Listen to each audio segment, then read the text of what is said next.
नमस्कार। मैं प्रतिभा शर्मा, सम्राट पृथ्वीराज चौहान, राजकीय महाविद्यालय अजमेर से। अभी के पूर्व व्याख्यान में हमने शीतोष्ण कटिबंध में लकड़ी उत्पादन के क्षेत्रों के विषय में पढ़ा था, जिसको विश्व स्तर पर हमने दो भागों में बांटा था: उत्तरी अमेरिकी लकड़ी उत्पादक क्षेत्र तथा यूरेशियाई क्षेत्र।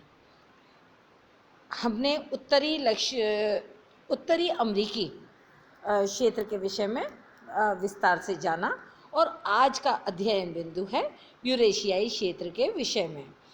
अब इस दिए गए मानचित्र में जो यूरेशिया के वन क्षेत्र हैं और वन पर आधारित उद्योग के जो क्षेत्र हैं, उन्हें 3 वर्गों में बांटा जा सकता है, जो कि मानचित्र में स्पष्टतः अंकित किए गए हैं: 1, 2 और 3, जिसमें एक जो है वो स्कैंडिनेविया क्षेत्र को दर्शाता है, नॉर्वे, स्वीडन, फिनलैंड वाले क्षेत्र को। दूसरा है मध्यवर्ती यूरोपीय क्षेत्र, जिसमें पश्चिमी यूरोप से लेकर के पूरा एल्प्स से उत्तरी भाग और बाल्टिक सागर से दक्षिण की ओर स्थित भाग सम्मिलित है।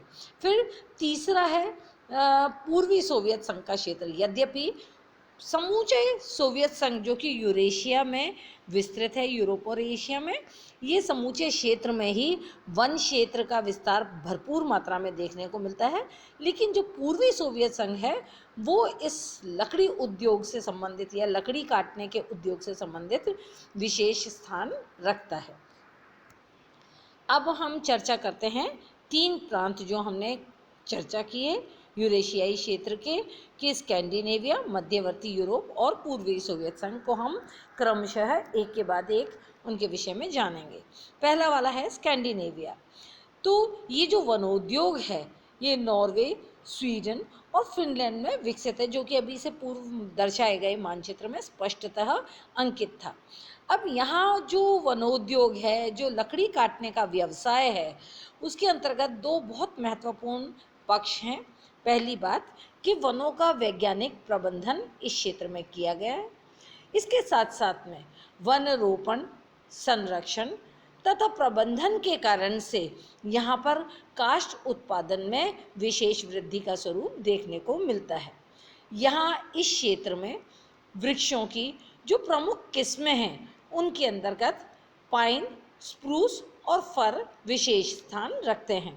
अब क्योंकि ये सारा के सारा क्षेत्र टुंड्रा के दक्षिण में स्थित है तथा यहाँ पर कोणधारी वनों का विस्तार है, तो इनसे प्राप्त जो काष्ठ है वो स्वभाव से नरम होती है।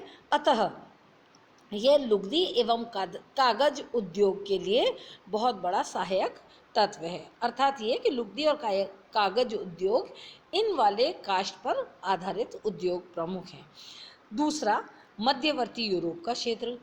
इसके अंतर्गत सारा के सारा वन क्षेत्र लैंडेस, पिरानीज एल्प्स, राइन नदी के मध्यवर्ती घाटी के सहारे जो पर्वतीय क्षेत्र विस्तृत हैं, यानी कि यूरोप के अल्प्स पर्वत क्षेत्र जो हैं, तथा उत्तरी सागर से पूर्वी पोलैंड तक जितना भी अनुर्वर अनुपजाऊ मैदान वाला विस्तृत क्षेत्र है, वो सारा के सारा इन वनों के अंतर्गत देखने को मिलता है।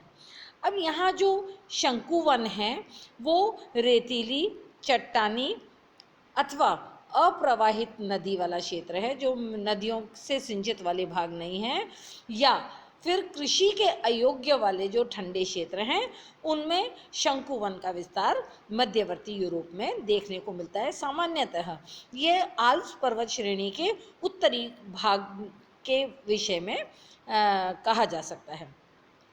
दक्षिणी भाग जो है यूरोप का, मध्यवर्ती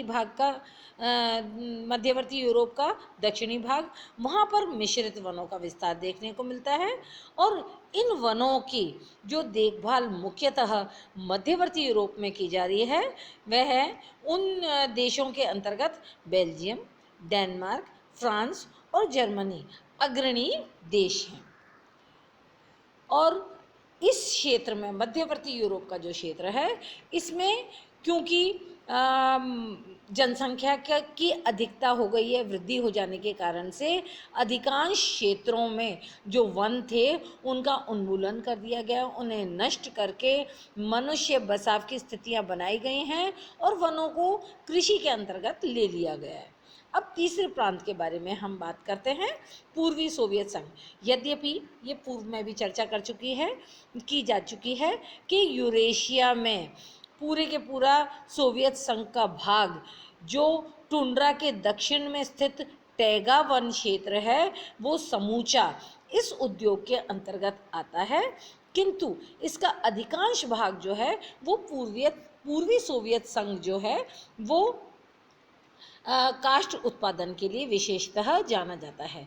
अब ये पूर्वी सोवियत संघ में विश्व का सर्वाधिक वन आवरण स्थित है, जो कि साइबेरिया, सुदूर पूर्वी भाग और उत्तर से पश्चिमी यूराल पर्वत श्रेणी जो है, वोल्गा और व्यात्का क्षेत्र जो हैं, ये सारे के सारे वन क्षेत्र यहाँ पर सोवियत संघ में देखने को मिलते हैं, जिन पर आधारित काष्ठ उद्योग का कार्य देखा जा सकता है। यह इस देश का, रशिया का, सोवियत संघ का देश का 1/3 भाग लगभग वन से आच्छादित क्षेत्र है। उत्तर में टैगा क्षेत्र जो है यानी कि कोणधारी वन क्षेत्र जो कि टुंड्रा के दक्षिण स्थित है, वहाँ पर शंकुवन का विस्तार सामान्यतः देखने को मिलता है और दक्षिण की ओर शंकुवन समूचे टैगा वाले भाग में देखने को मिलता है, जबकि इसके दक्षिणी सीमा के सहारे सहारे मिश्रित और पर्णपाती वन का भी विविधता देखी जा सकती है। अब इस देश की, सोवियत संघ की जो अर्थव्यवस्था है उसमें क्योंकि समूचा भाग, अधिकांश भाग जो है वनों के अंतर्गत ही देखने को मिलता है, अतः लकड़ी उद्योग इस देश में महत्वपूर्ण स्थान रखता है। अब जारकालीन रूस के जो आर्थिक और तकनीकी पिछड़ेपन की जो स्थितियां हैं उसके कारण से दक्षिणी और मध्यवर्ती रूस में यद्यपि सघन वन है, किंतु बसाव क्षेत्र में इन वनों का जो काष्ठ का उद्योग के अंतर्गत उपयोग अधिक मात्रा में नहीं किया गया है। फिर इन क्षेत्रों में जो काष्ठ पर आधारित उद्योग हैं उनकी भरपूर संभावनाएं हैं।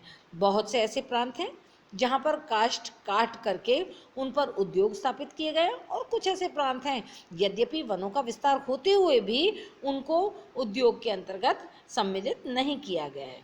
फिर इस क्षेत्र में लेनिनग्राड, मध्यवर्ती यूराल, इर्कुट्स्क तथा खाबरोवस्क प्रमुख काष्ठ उत्पादन के क्षेत्र हैं।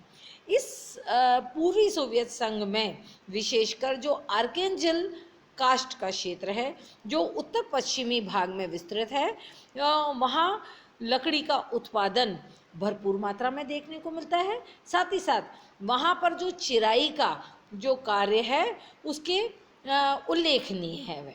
तो आज हमने शीतोष्ण कटिबंधीय यूरेशियाई क्षेत्र के विषय में जाना। अगला व्याख्यान हमारा उष्ण कटिबंधीय लकड़ी उत्पादन क्षेत्र के संबंध में रहेगा। धन्यवाद।